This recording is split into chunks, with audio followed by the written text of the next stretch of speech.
Halo, assalamualaikum warahmatullahi wabarakatuh. Pada video kali ini gue akan bahas seputar gagal bayar di sebuah aplikasi pinjaman online Julo, ataupun gua akan bahas seputar DC lapangan dari Pinjol Julo. Jadi bagi teman-teman yang saat ini menonton video ini, tolong simak video ini sampai selesai agar kalian mengerti dan paham. Oke, gua akan melanjutkan ke videonya. Di sini tolong perhatikan baik-baik. Dalam video terus pinjol ini sudah banyak sekali tersedia beberapa resiko yang akan dihadapi oleh nasabah yang gagal bayar ataupun galbay. Saya galbay pada aplikasi pinjaman online Julo. Di dalam media terus pinjol ini banyak sekali yang sudah gue bahas tentang Julo. Kalian bisa cek aja playlistnya di dalam channel YouTube gua. Banyak nasabah yang khawatir jika sudah telat membayar ataupun galbay pada aplikasi pinjol akan didatangi oleh debt collector ataupun DC lapangan. Namun dalam video ini akan menyajikan apa saja risiko yang akan dihadapi jika galbay di Pinjol Julo. Di sini gua akan sedikit membacakan informasi dari tentang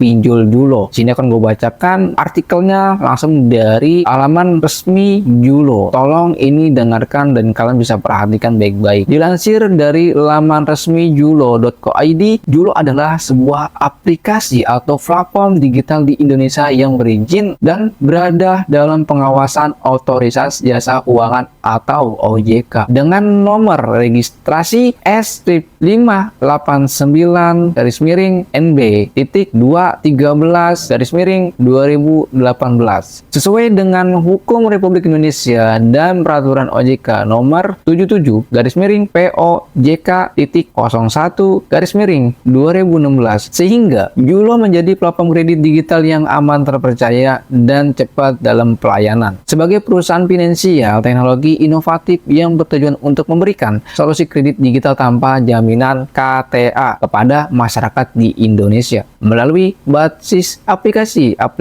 ponsel pintar. Akses kredit digital yang mudah dan terjangkau akan membantu masyarakat dalam memenuhi kebutuhan finansial, memperbaiki kualitas hidup, dan meningkatkan perputaran perekonomian negara. Jadi di sini ada sebuah informasi dari teman-teman anggota grup Telegram gua, dan dia sempat memberikan informasinya dan dia bilang seperti ini. Jadi biasanya kalau dikunjungi DC itu 3 bulan ya, karena sepengalaman saya juga begitu. Jadi untuk keterlambatan satu, saya rasa DC belum mengunjungi, dan itu kata anggota grup Telegram gua. Dan apa saja sih resiko galbay di Pinjol Julo? Di sini kalian bisa perhatikan dan kalian bisa simak videonya sampai selesai. Sebelum gua membacakan ataupun memberikan informasi resiko galbay di Pinjol Julo ataupun DC lapangan dari Pinjol Julo, silakan klik tombol subscribe dan juga like-nya, dan jangan lupa berikan komentarnya. Dan bagi teman-teman juga yang saat ini mau bergabung di grup Telegram gue, silakan saja langsung join melalui link tautan yang ada di dalam deskripsi. Oke, gue akan langsung memberikan informasinya resiko gagal bayar di Pinjol Julo ataupun DC lapangan di Pinjol Julo. Kasus telat atau gagal bayar kredit online membuat muncul banyak pertanyaan. Apakah tidak membayar ataupun menunggak akan menyebab seseorang terkena kasus pidana? Jawabannya yaitu tidak. Jadi banyak sekali teman-teman anggota grup Telegram gue, dia mendapatkan sebuah pesan dari katanya itu DC dari Julo, dan sedangkan DC tersebut dia bilang katanya kita akan dipenjarakan kalau kita tidak mau bayar di sebuah aplikasi Pinjol Julo.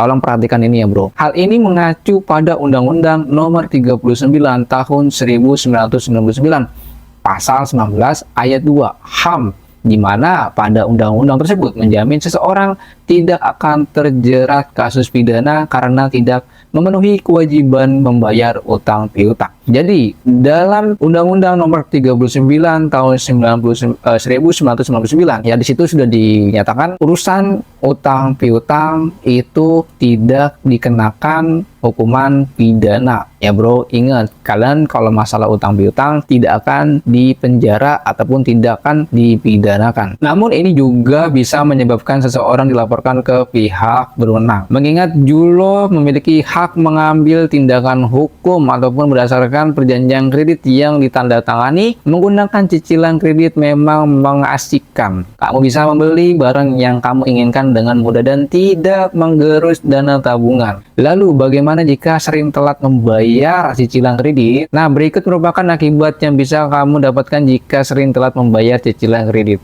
Yang pertama adalah masuk ke daftar hitam. Nah, di sini bagi teman-teman kalau misalkan terlambat bayar, yaitu satu, data kalian akan dimasukkan ke daftar hitam atau blacklist data. Bunga dan denda menumpuk. Yang poin ketiga adalah skor menurun, limit susah naik. Demikian risiko galbay di Julo jika kalian galbay siap-siap kedatangan debt collector lapangan. Nah, di sini ya, desa lapangan Julo ada atau tidak? Desa lapangan dari Julo itu di sini gua kasih tahu sampai saat ini gua belum mendapatkan informasinya dari member anggota grup Telegram gua ataupun pengikut dari subscriber dari YouTube gua ataupun pengikut dari akun TikTok gua, snack video gua yang lain-lainnya. Mereka belum menginformasikan ketika orang itu galbay di Julo, dia didatengin DC lapangan. Dan bahkan pasangan gua sendiri, dia gagal bayar di Julo itu belum didatengin sama debt collector dari pinjol Julo ataupun DC lapangan Julo. Pasangan gua dia memiliki kelambatan yang cukup besar, yaitu namanya sampai 10 juta rupiah dan sudah terlambat sampai saat ini sudah 2 tahun dan mereka belum datengin DC lapangan untuk domisilinya itu di Tangerang ya bro. Jadi bagi teman-teman, kalian gak usah takut jika kalian memiliki keterlambatan ataupun gagal bayar sebuah aplikasi pinjol Julo.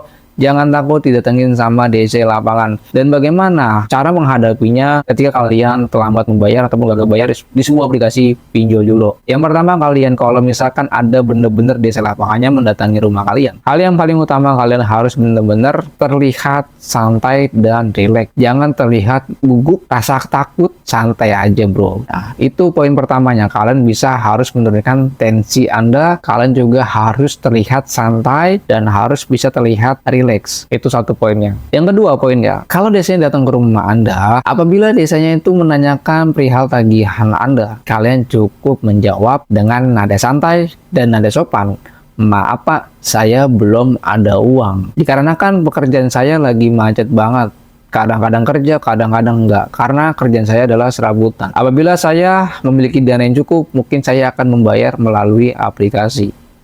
Untuk saat ini saya belum ada uang. Dan saya tidak bisa memberikan janji pembayaran, tapi pasti akan saya bayar jika saya memiliki dana yang cukup. Apabila desanya akan menjawab, ibu ada dana berapa? Sampai saat ini dana saya hanya cukup buat makan aja pak, dan hanya cukup untuk transport kerja aja pak. Untuk selebihnya saya belum ada lagi pak, mungkin nanti saya akan bayar melalui aplikasi. Udah sampai situ aja. Dan jangan banyak menceritakan yang muter-muter. Ya bro, seperti itu. Dan selanjutnya, kalau kalian sudah menerapkan yang namanya sopan santun sama DC-nya, lalu DC-nya arogansi, nggak mau tahu, memaksa, silakan kalian gunakan handphone kalian. Kalian buka handphone kalian nyalakan kamera dan kalian rekam DC-nya. Itu bagi DC-DC yang arogansi. Itu bagi DC-DC yang bergaya preman. Kalian rekam aja bro. Untuk apa bang direkam? Untuk bukti. Ya, untuk bukti kalau misalkan ada terjadi yang namanya pengancaman, ya, yang namanya mempermalukan nasabah, bahkan kalau sampai ada kekerasan, dan itu rekamannya bisa kalian menjadikan bukti. Dan kalau mereka sudah benar-benar melakukan kesalahan yang sangat fatal ataupun sudah melanggar hukum, DC-nya bisa dipenjarakan ataupun dipidanakan asalkan kalian melaporkan DC itu kepada pihak yang berwajib ataupun polisi. Mungkin itu saja video yang gue bisa sampaikan. Jangan lupa teman-teman klik tombol subscribe dan juga like dan juga sebarkan video ini di seluruh akun media sosial. Assalamualaikum warahmatullahi wabarakatuh.